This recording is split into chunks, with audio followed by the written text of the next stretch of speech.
Sveiki, šiandien mes bandom Kenwood Multi-One virtuvės kombainą, apžvelgsime jo pliusus ir minusus.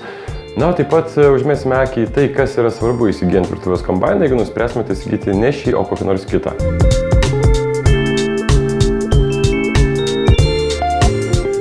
Taigi, į ką reiktų atkreipti dėmesį įsigijant virtuvės kombainą? Na, pradėkime nuo galingumo.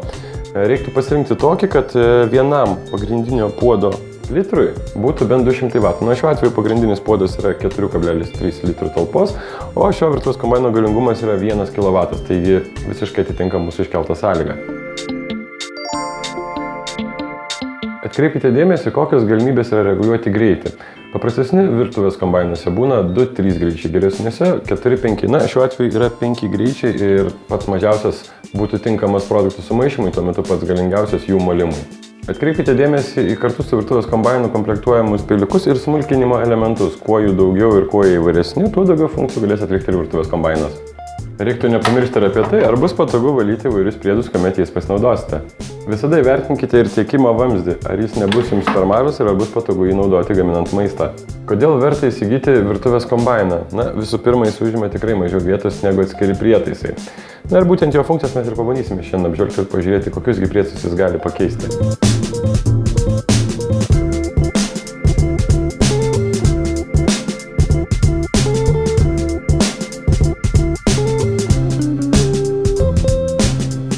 Virtuvės kombainas gali spausti sultis iš įvairių įprastų ir citrusinių vaisių. Taip pat jo pagalba galite smulkinti ledukus ir gamintis kokteilius.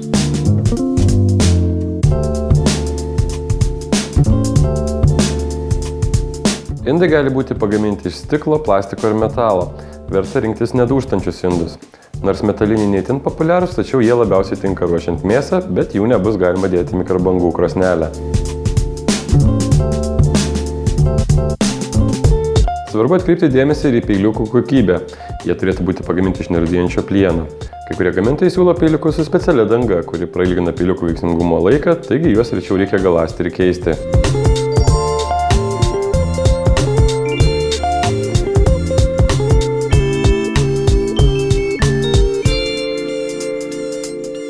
Galingo smulkintuvo dėka galite greitai sumalti daug skirtingų maisto produktų vienu metu.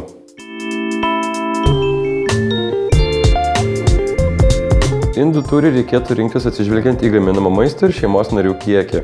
Kai kuriuose modeliuose turinčiuose didelius indus negalima gaminti mažo maisto kiekio, todėl atkreipkite dėmesį ne tik į maksimalų, bet ir į minimalų galima gaminti maisto kiekį.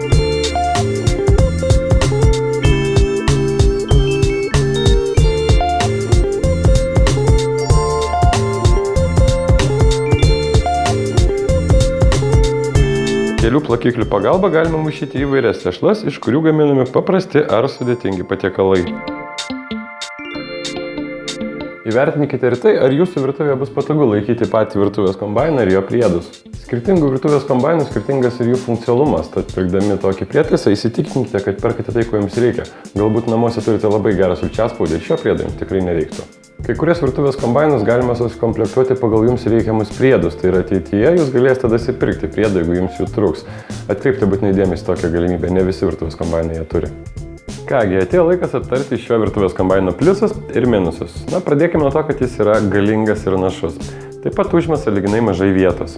Turi daug priedų ir įvairių darbo režimų, kurių dauguma savo funkcijas atlieka gerai. Lengvai ir patogiai keičiami priedai. Na, taip pat jis gali būti naudojamas su įvairiais maisto produktais.